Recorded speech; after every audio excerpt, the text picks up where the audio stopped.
to us Career in Holland and the new Nuffic Career Portal. A round of applause.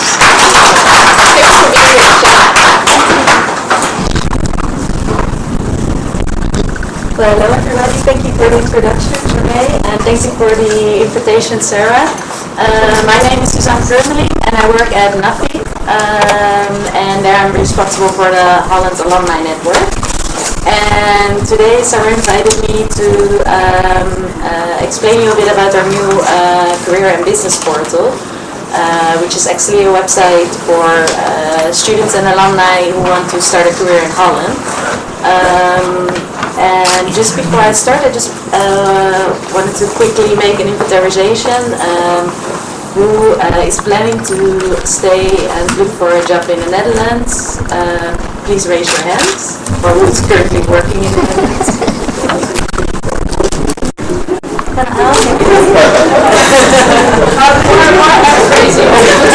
Okay, now everybody wants to stay. What happened? And who is planning to go back to his or her home country, or is back in his home country? Okay. And who is?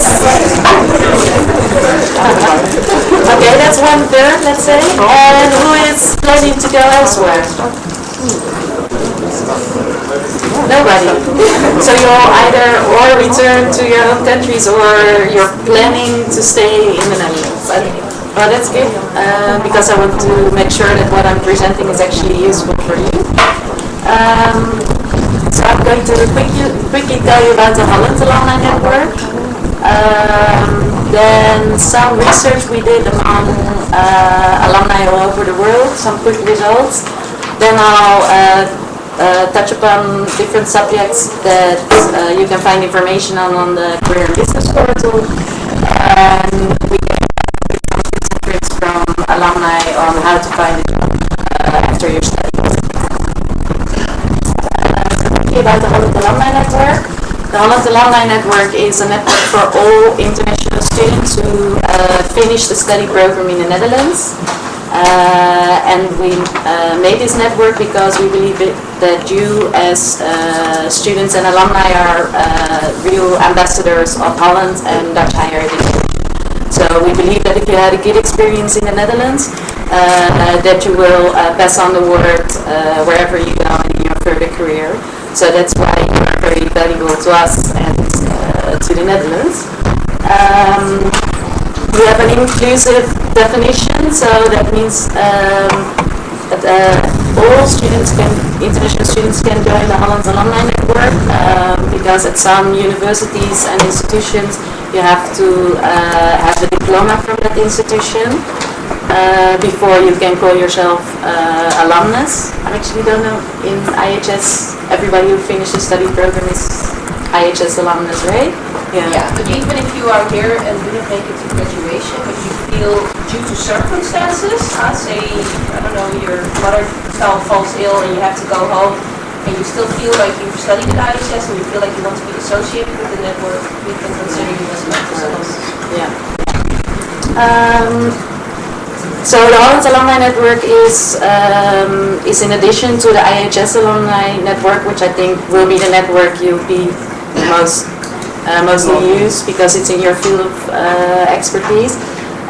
In the Holland Alumni Network you can join to international students from all Dutch higher education institutions.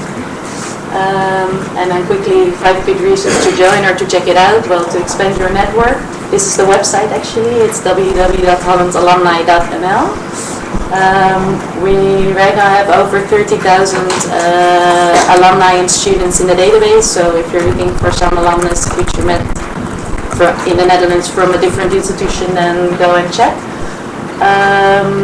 We also have a list of all the around 40 Holland Alumni Associations, so you can find if there is a Holland Alumni Association in your home country. And then you can contact them there. So if you're planning to go back, please check and see if you can join their activities. And then some examples of activities they organize. So these alumni networks often organize career workshops for young graduates. So if you just return, you can join and join workshops on time management and all kind of stuff. Of course, a Dutch cultural event, so if you are back in your home country and you feel like you really need to celebrate Sinterklaas or Queen's Day once more, they do that. And a lot of those events, they take place at the Dutch embassy. So if you join that network, you will be invited to official events as well. They organize a lot of networking dinners. And they also might ask you if you join the pre-departure briefing, so you can actually help students that are at the point of going to the Netherlands. You can help them prepare with your experience.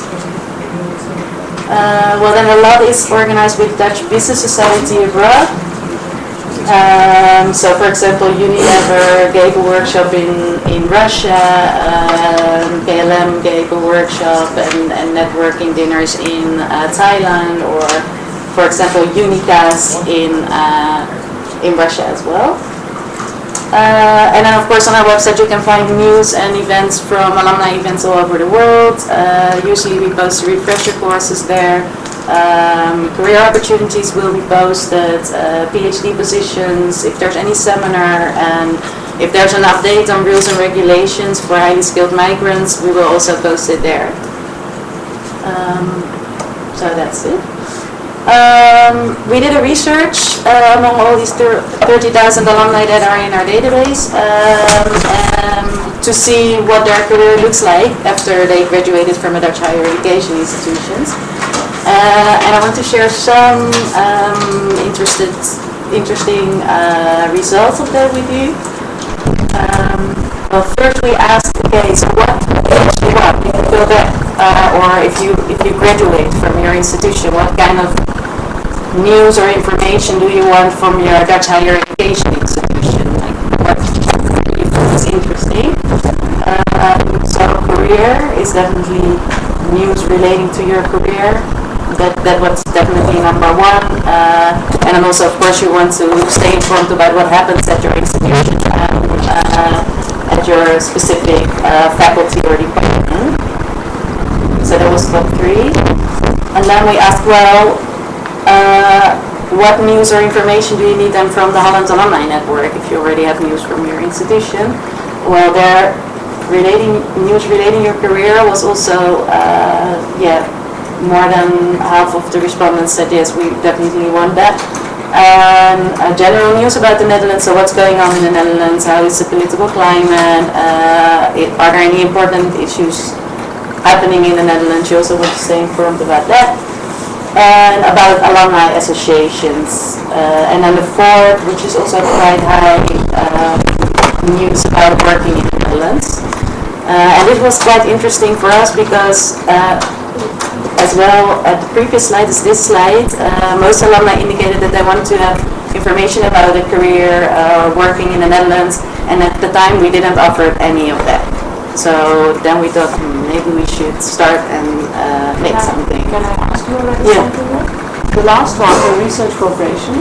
Yeah. I'm surprised it's lower in the thing, because I can imagine that people who have studied there, here, and they've gone back to other countries, they would like to, it's easier to cooperate for research than to come looking for a job and move the whole family, you know? Definitely. I think maybe we should promote that more, because I think many alumni or students don't see it as an option, or it's not on top of mind maybe, and that's why it's less.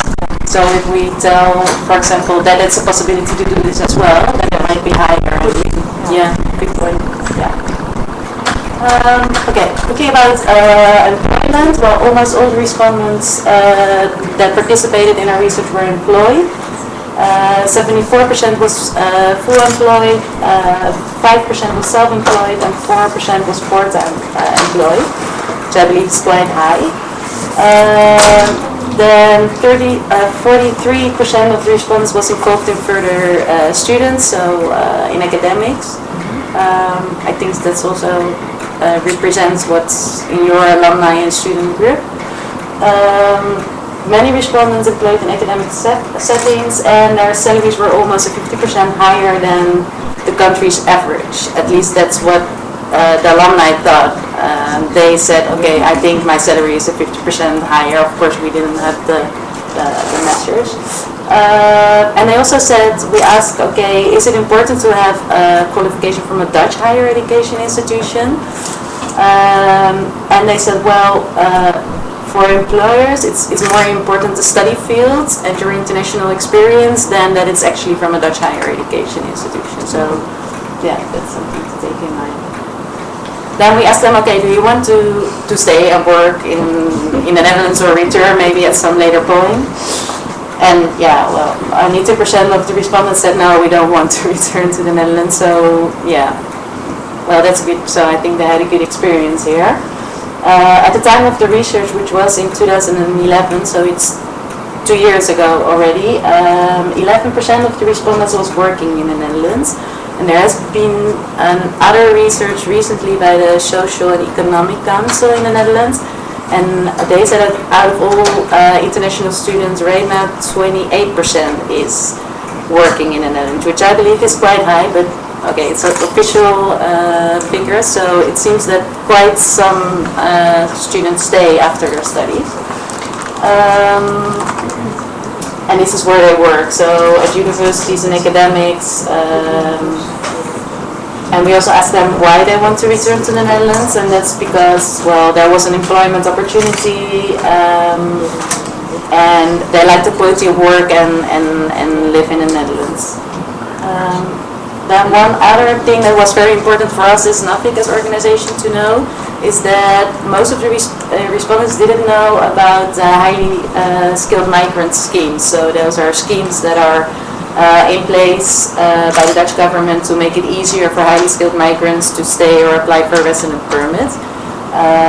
And especially the one that allows you to look for a job up to a year, which is called in Dutch the zoekjaar.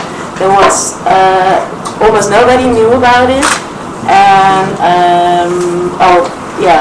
1/3, which is not that much. And then I think 80% of the respondents actually made use of the scheme. Now, the Dutch government made this scheme to make it easier, but if nobody knows about it. So this was an important result for us, so we should definitely promote more that this is an option. And yeah, of course, 74% said, well, we would have liked to know that there was such a possibility to apply for this scheme. So conclusion, many would like to stay. They don't know enough about the highly skilled migrant schemes which make it possible to stay here, and yeah, we should do something and we should promote more. Well, then the Dutch government is really eager to retain international talent to highly skilled migrants. And there are certain sectors, especially in the high-tech sector and engineering, for example, the Netherlands is actually facing a shortage of employees right now. So the Dutch government is also doing a lot to try and maintain more international students in that field here. So together with the Ministry of Economic Affairs, we decided to make a career and business portal to get this information out to you, to students and alumni. And this is what it looks like, and I have a short movie.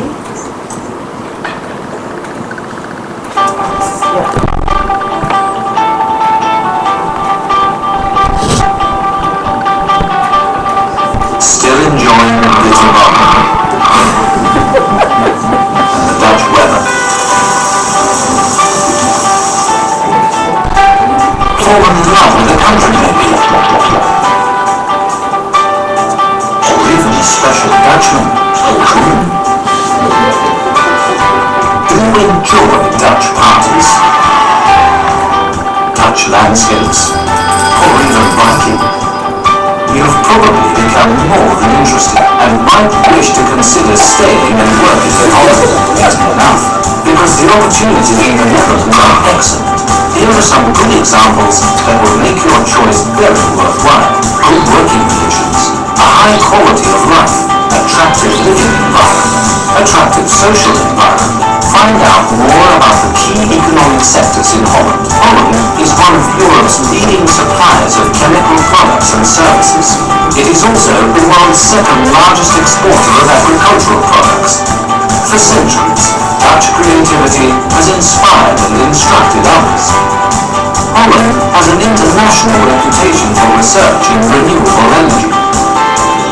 Holland ranks 8th worldwide in life sciences and health patents.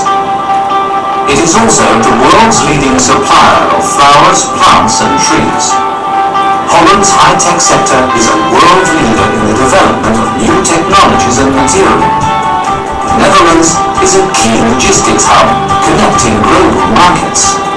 The Dutch are world leaders in hydraulic engineering, water treatment and shipbuilding.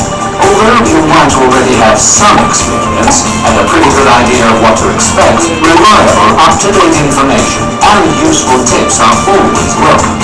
Find information about career opportunities in Holland after completion of your studies. You can also find out more about how things work in the Dutch business culture.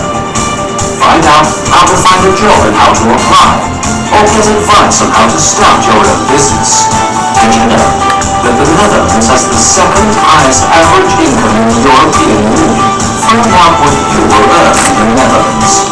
So, are you looking for a job or found one already? Learn more about residence options during your stay. Are you thinking about starting a career in Holland? Start here.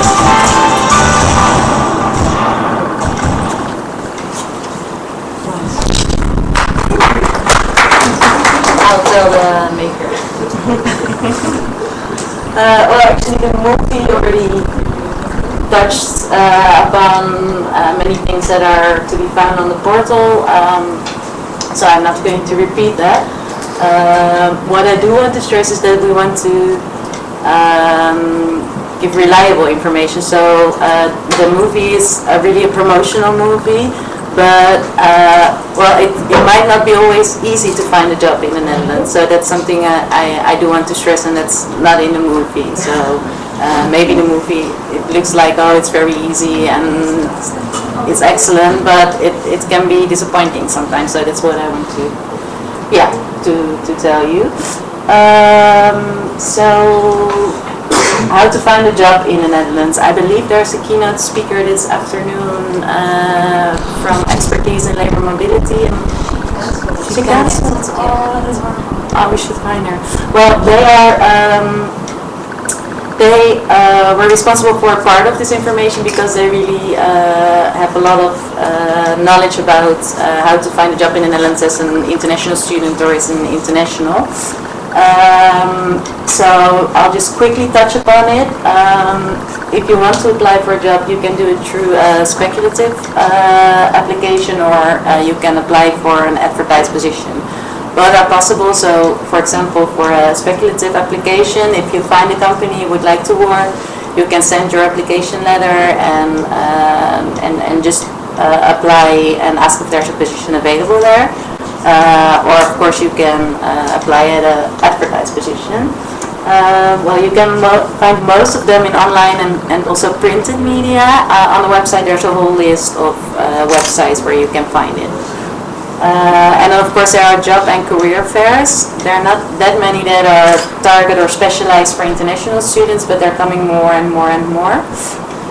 There's also a list of the career fairs on the portal, and one important thing is to try and find an internship during your studies, if that's possible, because Dutch recruiters really value work experience, and doing an internship or even a job next to your studies, that would really help you to put something on your CV that counts as work experience.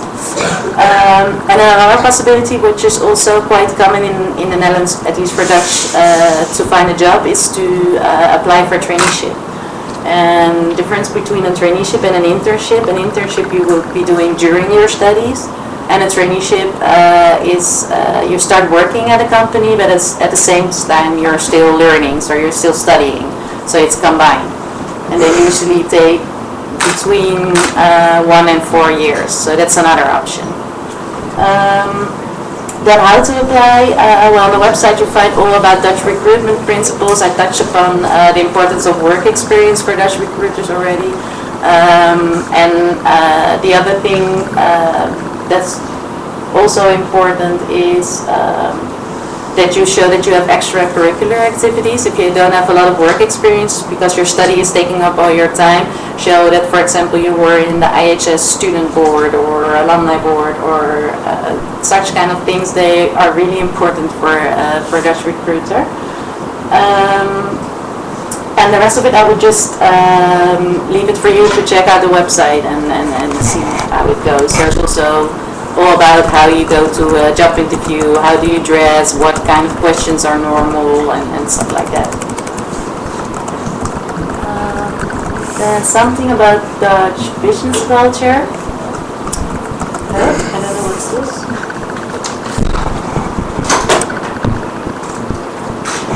IHS Plus. So what's it like working for a Dutch organization, so a Dutch company here or maybe even a Dutch organization in your home country or somewhere else?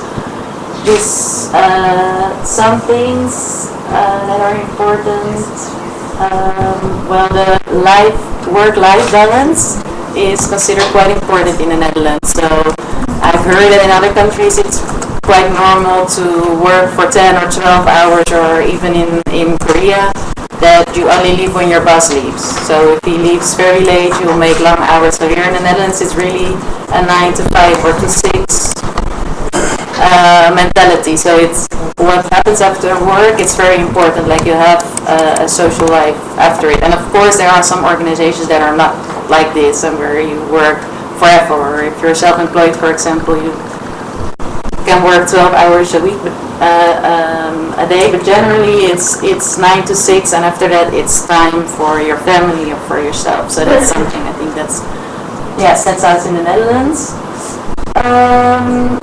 If you're working for a Dutch company, it's really common that people ask for your opinion. So you're asked, and it is expected from you that you give an opinion when your manager asks that. So the hierarchy is quite low. One other thing, we're goal-oriented, and I think you've experienced it already, like you really work towards a result, and it's not the process that matters, but it's the final goal. So how you get there, it's less important. So if you do everything by the process, that's not as important. Long holidays, especially when you're working for a university, for example, or in academics, you have like 6 weeks during summer, and they have a lot of holidays. And the minimum of 3 days, I think it's 23 days a year right now. So that's compared to some other countries, for example, to the States, that's quite a lot. On the last thing, I need to point out is that we bring sandwiches for lunch. So you don't expect a warm meal or a really good assorted canteen. We just bring them and we eat our buns with cheese behind our desk. So having lunch is not that common. But of course it depends. If you're working in an international organization, there will be more international people, so you will have lunch together. And wearing your jeans to work. It's not very, in most companies it's not very common to come in suits, so it's informal. Excuse me, can you talk about it now? No, a man's world. Unfortunately, it's a man's world, you're lucky.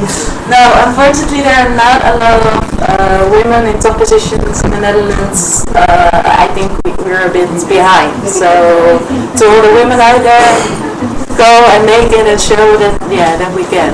A lot is being decided by men still in companies, and I think it's more to do with, not only to do with the work culture, if they are not highly educated or they don't have the capacity.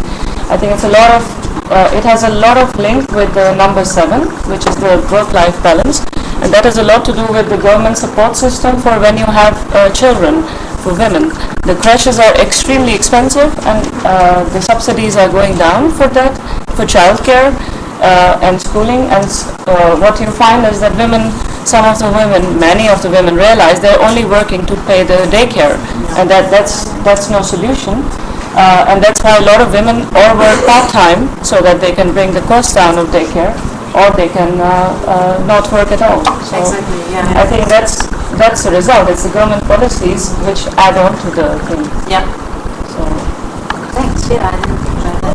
Part of that model Model is sometimes we say it's a famous Polar model. It's not, and actually, yesterday somebody from Germany asked me, well, can you send me the module, or can you email me the Polar model? But it's not actually being written down. It's more a saying, and it's the way we do politics, for example. So everybody gives something and takes something. So it's a way of exchanging to come to a final conclusion. So sometimes something will not be said by one person or decided by one person. It's like this. No, everybody needs to have an opinion, and then everybody will like exchange something. Well, if let's say, well, if I'll hand in the free lunch, then it's okay if you can work longer, for example. Or it's given. That's the Polar model, and that's how it usually works as well in Dutch organizations. Yeah. actually, in English, it's called a consensus model. That everybody is accepting what is the goal, or what are you really going to do. You all have to agree with it. What always often happens also that you can't then reach your ambitions too high, because you have to listen to so many people and make so many people happy. In the end, it starts to become a little bit average. Yeah. Sometimes everybody is equally happy or equally unhappy, so that's the good thing. And the other factor about is that and that's important when you do business or you work with a Dutch organization, that because you have to reach a consensus, the decision-making process can be very, very slow, and it's not because of bureaucracy, but it's because everybody needs to say something to come to a deal. So that's important to know. Yeah. Yeah, something about staying after your studies. Well, the first thing to say is that at Nuffic we have obstacles department dealing with obstacles for high-skilled migrants. So if you have any questions in specific about your situation, please send them an email at immigration@nuffic.nl. Because I'm not an expert, but I know some things, and this information is also on the website. They're actually depending on your situation, whether you are here, how long you are here, or if you're outside of the Netherlands, you can apply for a several residence permit. Well, the first one is if you're still studying here and you want to look for a job, there is this orientation year for graduates. This is the zoekjaar afgestudeerde in Dutch. And that makes it possible for you to look for a job up to a year. And it's also is easier if you make use of this scheme to apply for another residence permit. So that's one. The other one is orientation for highly educated migrants, highly skilled migrant schemes. Then if you're working in academics, the EU directive is something you might apply for, or the working in paid employment. This is actually something that if you already found a job, your employer needs to apply for. It's quite technical. I have the whole explanation on these fact sheets, and I place them over there. So if you want to know more, then please read the fact sheets or send an email to immigration@nuffic.nl and check the website, and yeah, they will be happy to help you out. Yeah. Find a job in Holland? For some schemes, you have to have a certain level of Dutch, I just read, but for this search, I think it's not. No, but sorry, I'm currently in search here. Yeah. And I sent like few hundreds of application, only got like traineeship, and because I don't, some just directly replied because you don't speak Dutch, I'm sorry. So, and now if I try to find some job, and mostly they have certain like Dutch language required. So, right. So the employer asks for a certain level of, so it's like yeah, it's important. It's that's one of the things. Like also alumni say, it's really important to learn the Dutch language. Because even if you work in an international company, if you want to stay here longer and build a social life and make friends, then they might talk to you in English for the first 3 times you meet up. But yeah, I have a lot of Dutch friends and also international friends, and after 3 times they stop talking English, and there's a lot in Dutch, and you don't get to get this. Yeah, so it's for your staying as well. So actually, Holland Yeah, it is until a certain level. No, you're quite right. It's really advised to learn Dutch if you want to Find a apply job, for a job. Yeah. To which category are you applied if you finish your PhD? Then, because if you finish master program, then you can apply for the job. Yeah. But I mean, what happens if you finish your PhD? Can you repeat the question? It's a second category, maybe later. I don't know. She asked what happens if you finish the PhD, what scheme should you apply for then? I don't know. Okay. Please email, because otherwise I will give you false information. Yeah. Yeah, some tips, because I feel we touch upon like some things that alumni can also share with you. We made a video interview with 2 alumni who actually found a job right here. And I think that's the last movie. There's also some alumni doing later on will split in different groups, and so you will be able to talk to the alumni that are present here, the students, to ask you questions also more in a smaller group. One thing I don't know, because I'm testimonial, so I want to give it to you as well. When you're applying for a job, emphasize on your international experience, because that's really your value. You know how things work in your home country. You speak more languages. You know the Dutch culture, so that's something you can really bring and add value to the company or your position.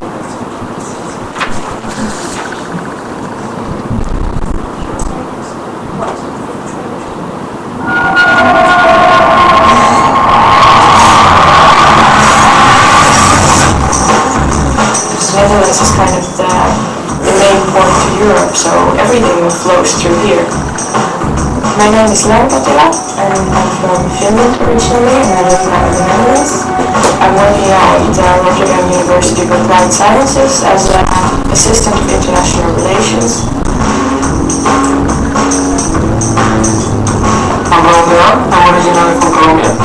I came to the Netherlands 7 years ago to do a master in logic. Once I finished my master, I came to my PhD. I'm working in Capgemini, thanks to my study in the Netherlands. I got my current work through that study here, so through those connections that I made during that study. So I do think that a network like the Holland Alumni Network is very important, because they can offer you a platform where you see what's going on in the Netherlands and where you can connect with other people.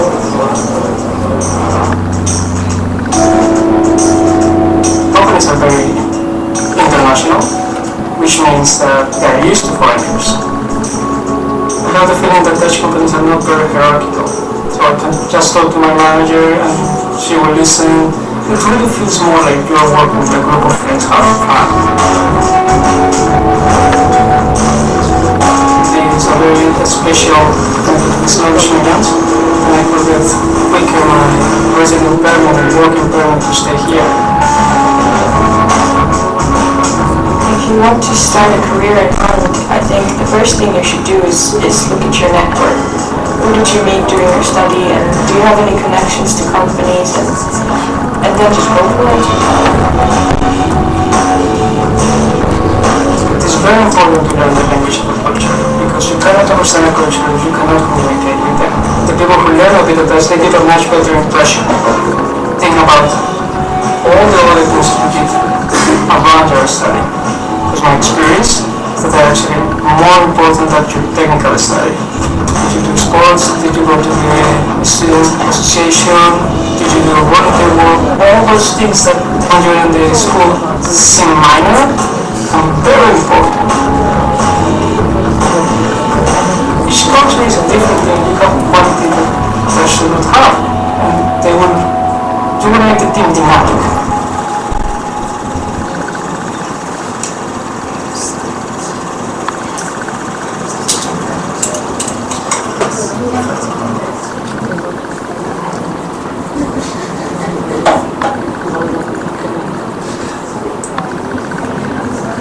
We also have an online test which will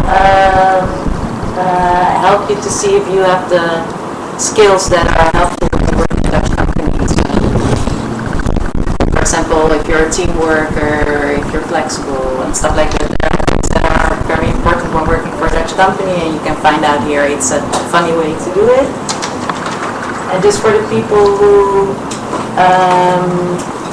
are not looking for a job in the Netherlands, if you want to continue your studies, you can find a lot of information here.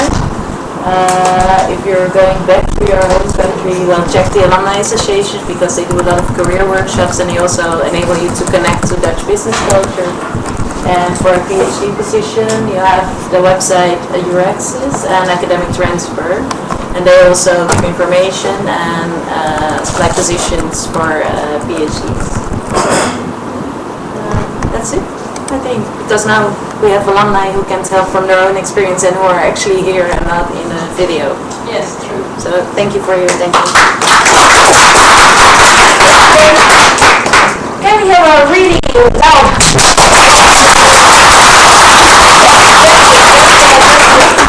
Thank you very much. We would like to thank you for taking your time and effort. And I guess I'll have a round survey again. Who wants to stay in the Netherlands? Who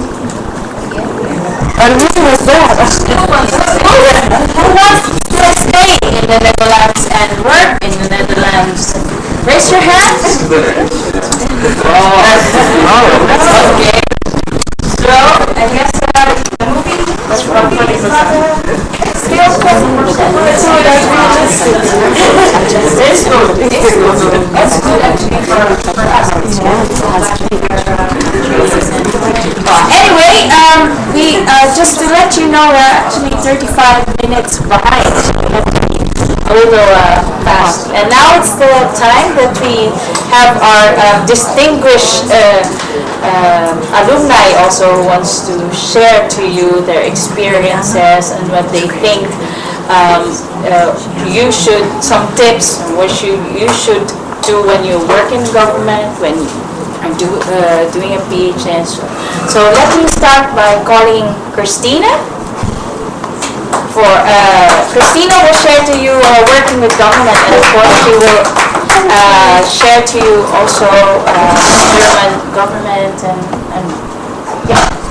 Ich denke, I was like my presentation. Is it up? Yeah. Okay. Thank you. I thought I was last, so I was. Hi. Good morning. Very nice to meet you all. I'm still trying to see who's here. I'm Christina, and I hope I can learn more about you when we talk later in our discussion session. And now I just want to give you some short glimpses, some short, very personal impressions, because I've been here last year also at the Alumni Day, and I have the feeling just getting to know a little bit from your personal different parts, and then later we can deepen our conversation. You can ask questions. I have the feeling this is the good way, and then I will also learn more about you. Now I can more talk from my experience maybe, and my experience is. Can we ask questions? One. Just one. So you have one more fellow here in the audience, Christina. Aida. Aida, I've met you. Hi, Aida. Good to see you again. I met you last year.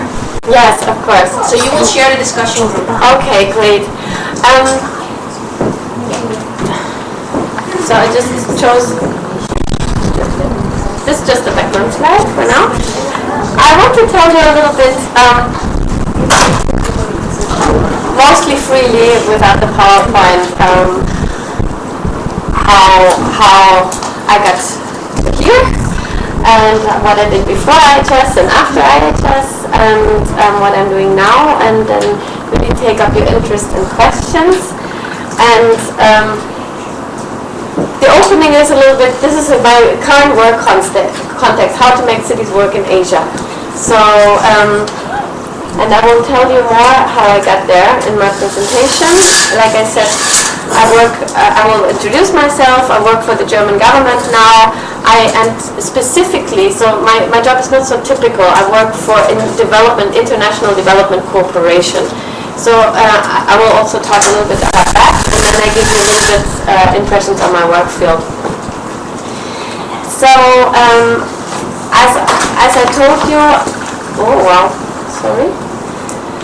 I live now in Bonn, in Germany. I went back to Germany. I graduated in 2009, Uni 4 and 5, and before IHS I had 3 stations. I studied communication and psychology and urban sociology.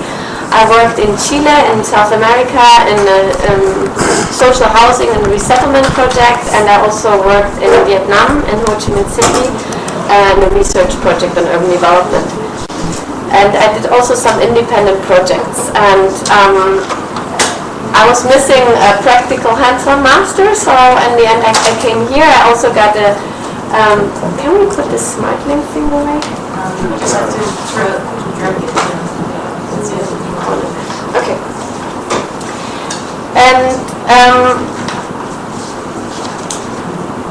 And then I came to IHS. I did the master here for 1 year, and then I worked here, and I set up this IHS alumni network together with Sarah. Here at IHS for 1.5 years, and then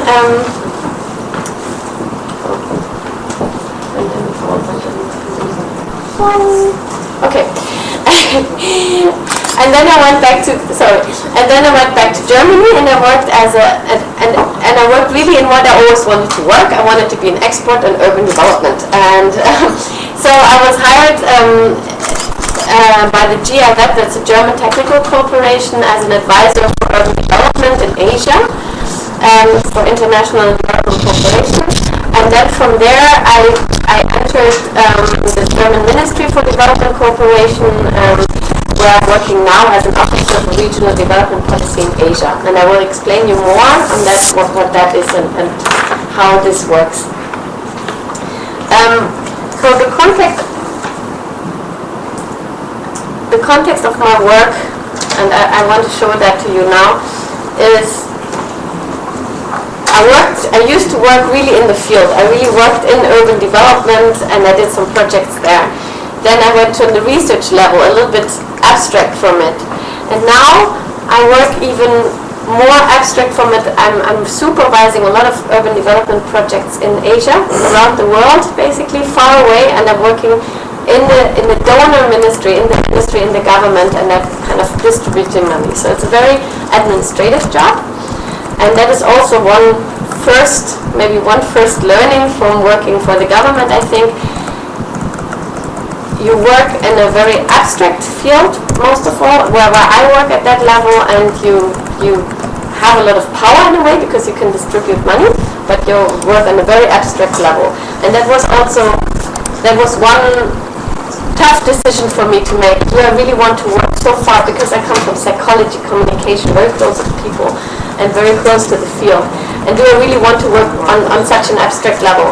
But maybe I can tell you also later that it has some charm to it. It is interesting, because you work on a more strategic, conceptual level, but more far away from the real project implementation, and it's also difficult to touch back down to the reality, what I'm actually talking about, what kind of decisions do I take here when I talk about an urban development project somewhere in Bangladesh or in Vietnam or in Indonesia.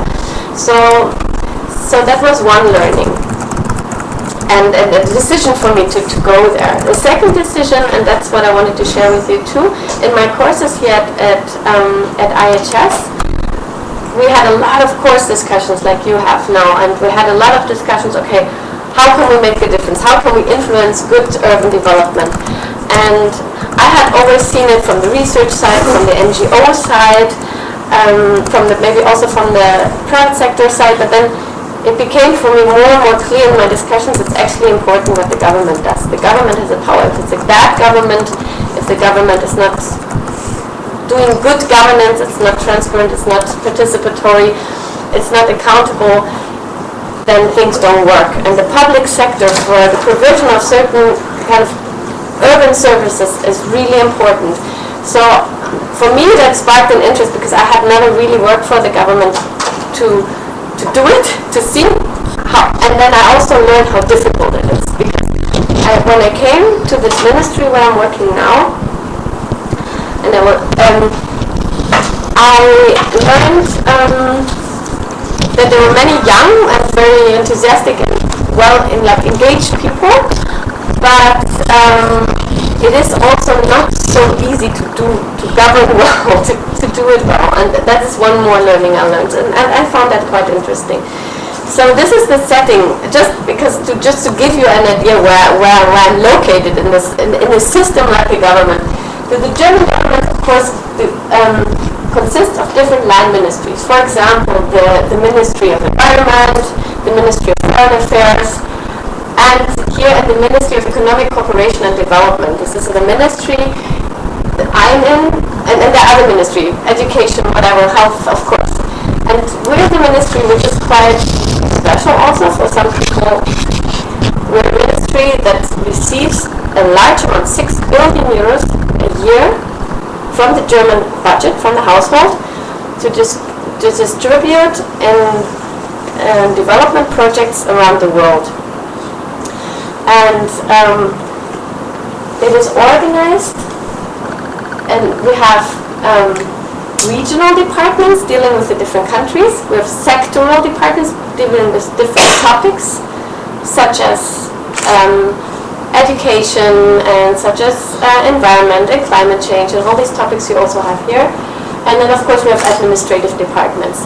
I am in the regional department, located in the regional Asia and Southeast Asia division, and there we do the operational business. There we handle the projects in Asia, and there we also have we're generalists, so we have no idea about the different topics we're working in. I happen to have a background in urban development, but I also have to do health projects or something like that, or very complex economic projects I have basically no idea about. And there we do the operational business, and there we, like I showed here, and there we handle development cooperation projects in partner countries. We also cooperate with the sectoral departments. For example, there's a department for water infrastructure and urban development in our ministry, and we get advice from them, and they handle the sectoral questions. I thought it would just be kind of interesting to know for you a little bit how it's set up. You can see already it's a tree. It's a hierarchical system, right? We report, and inside, of course, inside all these boxes we have hierarchical systems. And the context.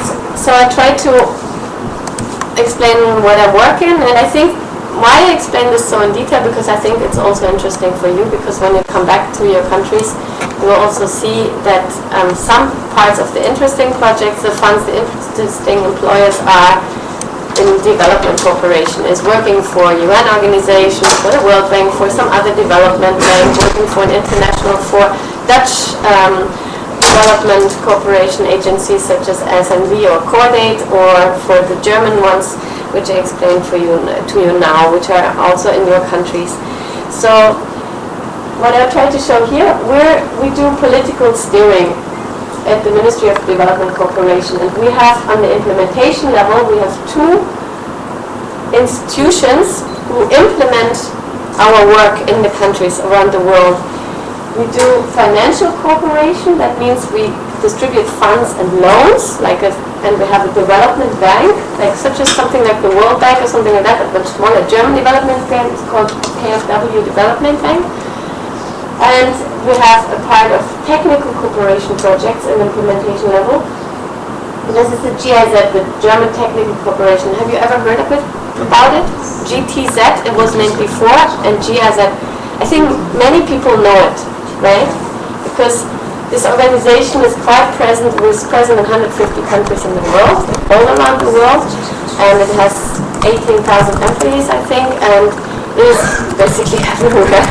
And that's why also this is the face to the world, and we're kind of, I'm on this level and I'm behind it, just to explain you a little bit where I'm working. And then we do projects worldwide. In financial cooperation, I say we do financial investment projects, loans and funds.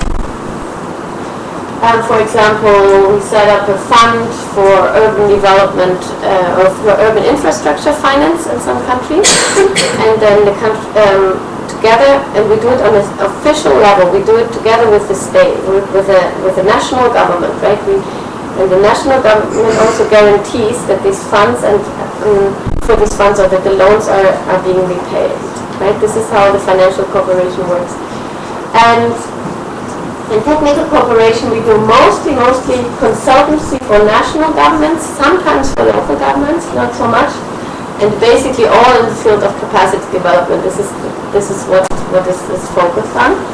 And we also work with seconded experts in private institutions we call it development workers. Like we send more, this is the most field level as it gets. We send some people to work in a local government institution, in an NGO, on very different issues and topics. So what I'm trying to show here, again, like I said, I'm working on a very aggregated, far away level from the implementation, which is maybe really down here, right? And then working here.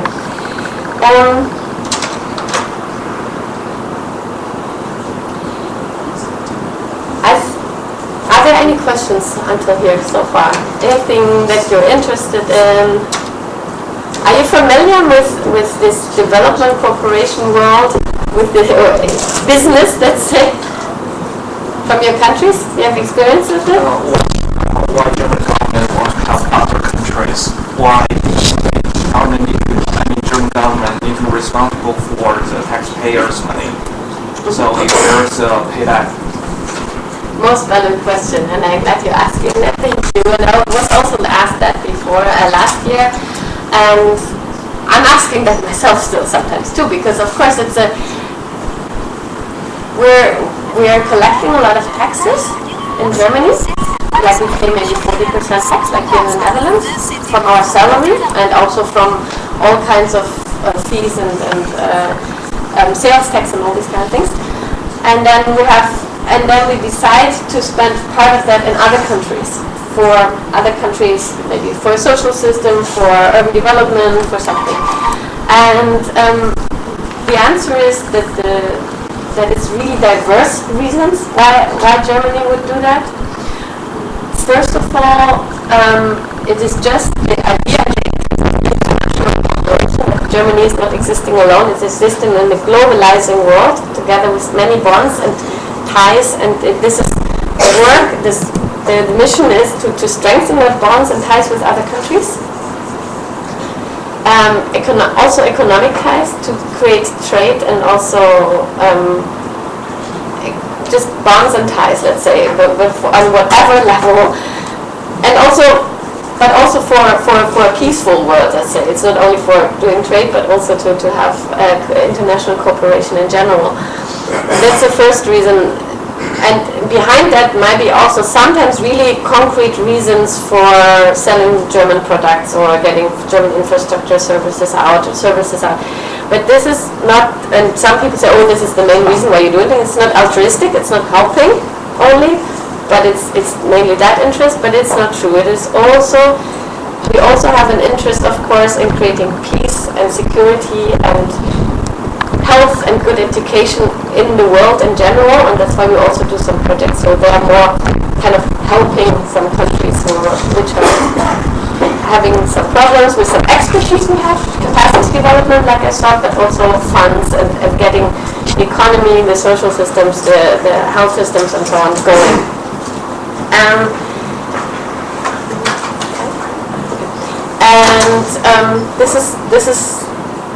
There's another reason, and for that we made international commitments. For example, I just tell you some stories from my daily work.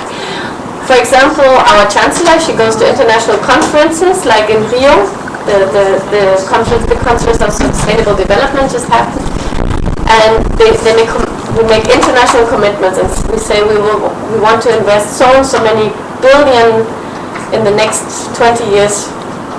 For climate change mitigation and adaptation, or we want to save biodiversity and So we commit to spend 300 million or something like that. And actually that comes to my table. So where I am at, Chancellor Merkel, you have heard about her, she comes back from a conference and we get the order, okay, now we have to spend more money on biodiversity protection. And it gets split up to all our regions, and then I get to know, okay, we have to focus our activities on these kind of activities. So it's international commitments that we do. And we have also committed to spend part of our budget, of our household budget each year. There's this goal of 0.37%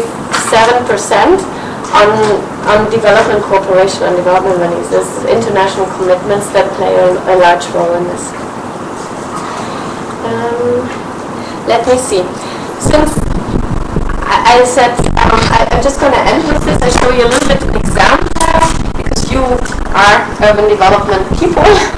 And I also come from this, what I, for example, in my job and what kind of projects we do in urban development. Just you get an example. I told you already, I moved up. I only handled the urban development portfolio before, and now in Asia, and now I moved up and I have a large portfolio of many different kinds of projects.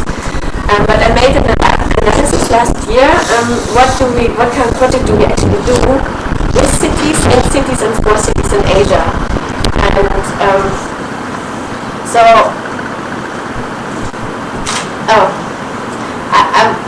I'm showing you a little bit.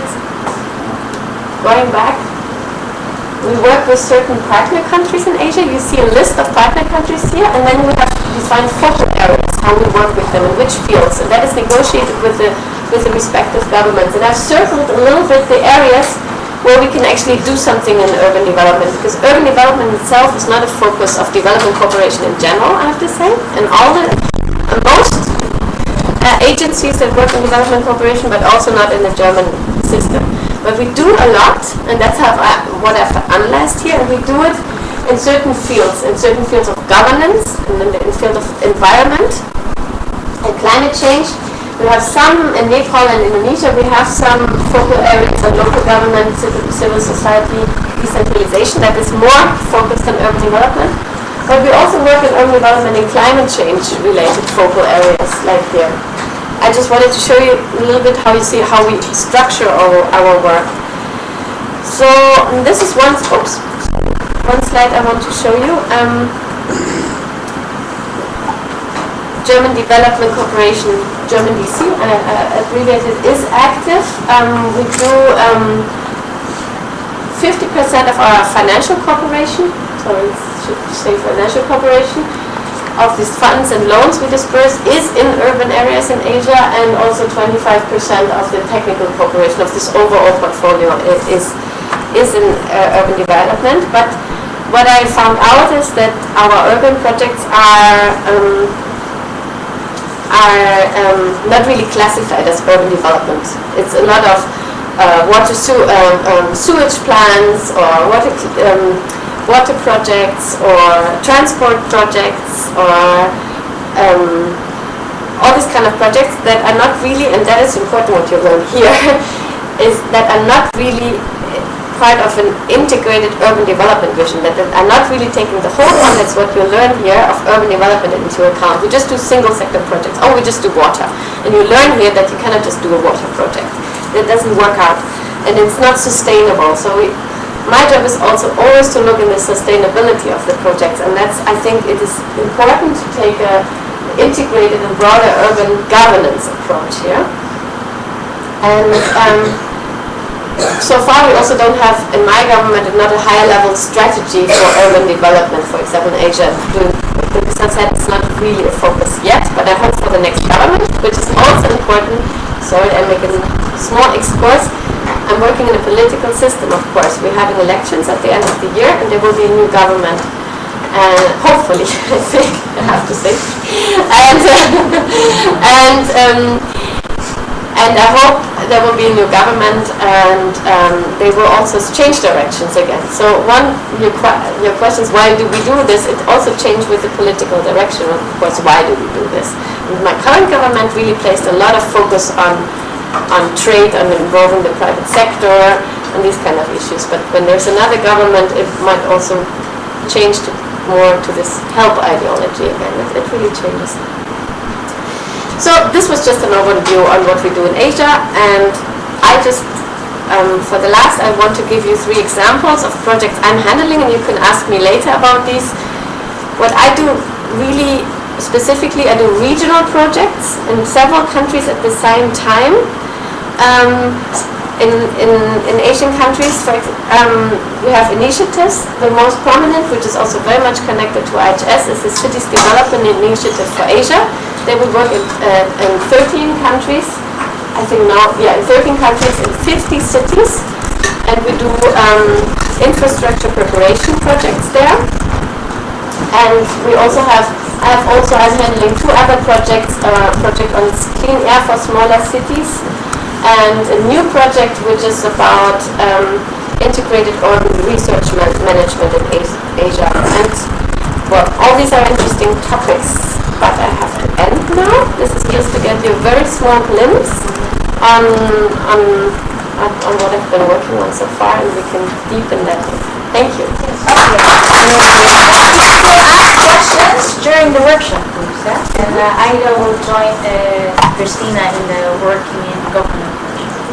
So thank you, Christina. Thank you. A small gift from us. Wow. Thank you. Thank you. Hey, I never know if it's true. 1, 2, or 3. I always have the 3 things in us. Okay, so now we're going to call on Mansi Yasuya Mansi Yasuya. Mansi. Mansi. All girls are called Mansi. Yeah. Mansi Yasuya you work in the private sector. And Mansi later on will also talk about doing things. All the very common I just attract but Mansi is with E and yeah, it's a little bit different because when you translate it doesn't work. This is yours, right? This is nice. From you? Yeah. From IHS, I missed this. We get a friendly. Yeah, I did a